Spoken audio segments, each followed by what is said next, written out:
All right, so last night I'm outside, probably around midnight, maybe a little after midnight, and I'm smoking. And if you don't know anything about me, I go to bed pretty early typically. I'm like in bed by 10 o'clock almost every night. So this is a late night for me.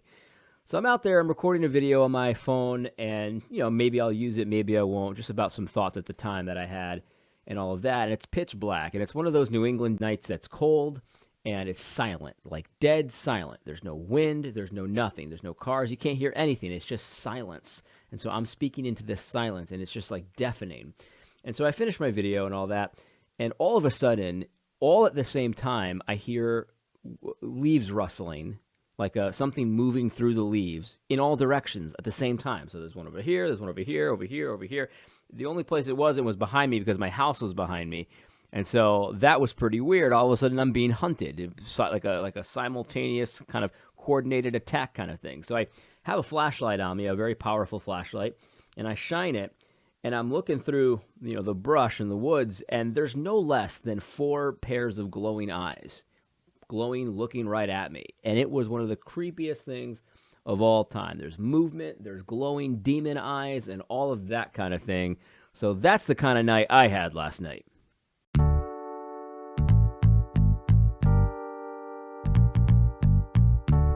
Well, as it turns out that they weren't demons, at least I don't think so, but one of them was a very large raccoon. I could see that much. So they were probably all raccoons. But it was just weird how they were coordinated. Like it was silence and then all of a sudden pandemonium. It was just pretty crazy. And the raccoon had no fear of me whatsoever.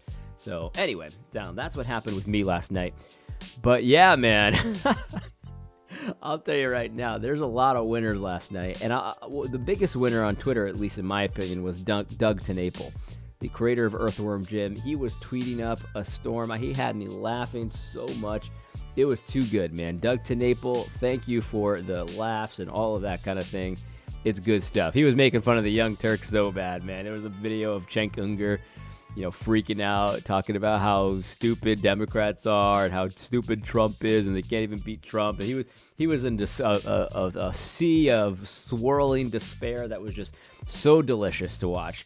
I didn't watch too much of that kind of stuff because this is the thing. I'm actually not that political of a guy. I know that over the last few weeks and months, people have gotten this impression of me that I love politics. So I don't love politics. I don't really pay much attention to it when it's not an election season. I don't watch cable news. I hate it so much. I hate Fox News. I hate MSNBC, CNN, all of it. I don't listen to talk radio. I just don't. I mean, occasionally I do. Someone will send me a clip and I'll listen to it. But I just don't like it at all. I find it very distasteful. I find it annoying, and I just don't like it. I don't listen to any debates. People would text me during the debates, "Are you watching this?" And I just wasn't. I'm not interested in that kind of thing. But, during an election season, it's easy to get sucked in, and I have to say I'm a little bit disappointed in myself for getting too sucked into some of the nuances here and some of the theater here, because the theater is just ridiculous. It's absolutely ridiculous. Like, if the media is telling you something, you have to know at this point. It's nonsense. It's nothing. It's just they're just coming up with something. It's a trick. It's a plan. It's some kind of a ploy. Somebody called Joe Carter, because I'm talking about conspiracy theories here. It's all coordinated nonsense. It's intended to confuse you. There's nothing really to it. It's just they're making stuff up, and maybe it's true, maybe it's not. Nobody knows, and that's the point, right? It's all intended to confuse you. People talk about how the intention for the media is to divide Americans, and that might be true, but more often than not, it doesn't really divide Americans more so than it just confuses Americans. And this is what the essence of No Despair is all about, because if you remember when I started this No Despair thing, it was earlier this year, and the coronavirus hit, and it was like the perfect time for No Despair, because in coronavirus, the news would report something, and a day later, they would report the opposite. And so it's like, you don't even pay attention to it. If you want to get entertainment value out of it, that's one thing. There's definitely an entertainment value to some of this stuff, no question about it. You see someone that freaks out about Cubans. So this is a great thing. You see someone that's supposedly like so diverse and cares about ethnicities and Latinos and stuff like that, and then something doesn't go their way, and they're like, those stupid Cubans. How stupid can they be? They're just looking for a strong leader. They're basically barbarians. Like it's just so funny. Like that kind of stuff. You know, if you like that kind of stuff and you laugh at their stupidity, I get it, man. That's funny. But like, if you're looking for information, for news, like they don't even get basic facts right. And I refuse to. Well, you got a couple options. It could either be incompetence; they're just that incompetent, or it's intentional. They're trying to confuse you, get all twisted up, and before you know it, you don't know the difference between a man and a girl, a man and a woman. Before you know it, you're like, well, yeah, maybe I should stick my son with this hormone, because after all, he says he's a girl, like. That gets you all twisted up, and it's just a big nonsense burger. It's a nonsense burger. Why did I say that? I don't say that. Burger. Why do people say that? Nothing burger. I don't know. That's not something that I typically say, but I'm tired this morning, so I'm just you have to excuse me. But yeah, man, I got sucked in. I definitely got sucked in, and I was thinking about, this is what got me thinking about this, because yesterday in my video, I was talking about sort of my chickens and, my garden and stuff like that, and somebody said, hey, man, do you watch Big Bear? Are you a bear? And if you don't know who Big Bear is, it's Owen Benjamin. He's a comedian who's been kicked off all the social media platforms. He's hilarious, but he's definitely not G-rated, so don't go hunting for Owen Benjamin clips if you're around kids. That's a promise. You will likely be offended by Owen Benjamin. But anyway, but yeah, he's definitely had some impact on my thinking on that area. He's got some whacked out beliefs, no question about it. But in when it comes to like taking care of yourself and focusing on the things that are real, he's really good on that kind of stuff. There's no question about it. And he's the one that kind of called it's nonsense. He was doing a video about how Sacha Baron Cohen is a leprechaun.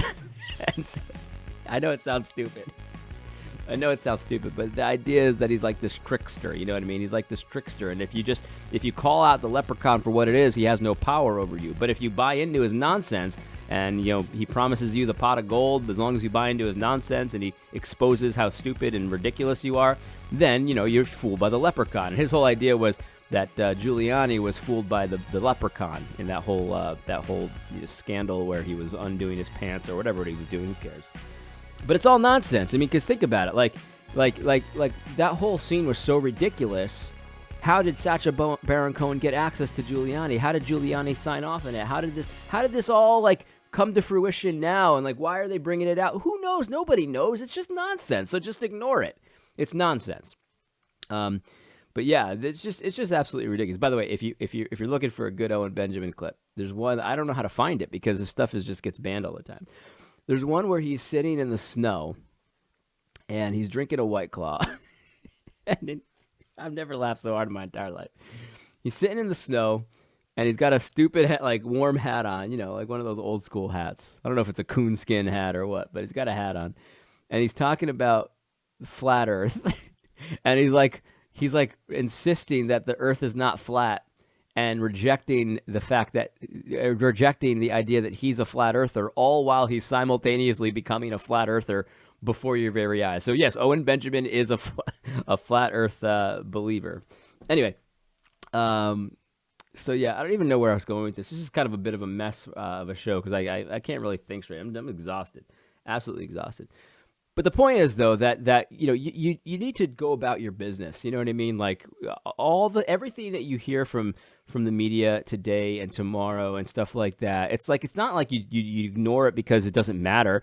Of course, it matters who's the president in the grand scheme of things.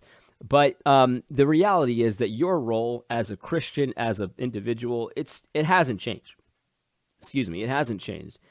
Fear God, keep his commandments. That's what the whole duty of man. And so you can do that duty whether there's a good president or a terrible president, whether Kamala Harris is the president or not. Like you could fear God and obey his commandments in any situation, right? And the reality is that obviously this ridiculous stuff happening. This is the funniest one. There's a lot of funny things that have happened. But the thing is, like, this is in my opinion, this is the one that it gets me laughing, man. So last night, I'm watching the election results pour in and stuff like that, And it becomes very clear that Trump is doing well. He's doing very well, and he's probably going to win. And as soon as that happened, right? And Fox News is in on it too. Like, they're all in on it. It's just all nonsense from top to bottom, right? But anyway, as soon as they realize that he's actually doing pretty well, they stop counting. It's it. No, we're shutting down. We're just too tired. By the way, it's coronavirus. So, we've been at the polls for 7 hours, and, these are elderly people working at the polls, and they're just too tired, and this coronavirus is going to kill them. So, they gotta go home. They gotta go home, and we'll get back to counting tomorrow. Believe you, we will get back to counting tomorrow. Everything will be fine. Don't you worry about it. Things will be great, but definitely don't call the election. Definitely don't do that, because we got to start counting again tomorrow. In all the critical Democratic-controlled states, we're going to shut it down because Trump is doing too good. So they shut it down. They shut down the counting. I'm cracking up here, man. They shut down the counting, and then when they restart, they find 100,000 ballots. And almost all of them are for Biden. Imagine that. 100,000 new ballots, and none of them are for Trump. Restart the counting. All right, we can do it again. We definitely weren't counting last night to see how many we needed. No, nothing like that. This is totally normal. Don't worry. This is all normal. He's doing better in the states we didn't think he would do that well in, so we stopped it. And that's normal. That's totally normal. And then we found a bunch of ballots over while you were sleeping. We found some more, and they were all for Biden, all of them, or maybe 90% for Biden. That's normal too. Don't worry about that.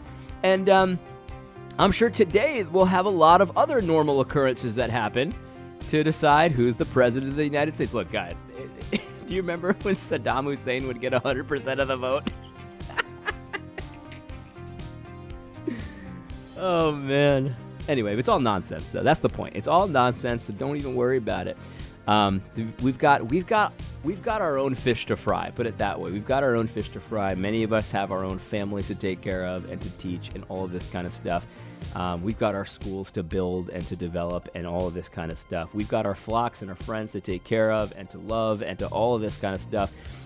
Even though everything you see on the screen is nonsense, that doesn't mean life is nonsense. Life is not nonsense. Life is wonderful. And God is real, and God has told you what he wants from you. And so I would suggest get busy doing it.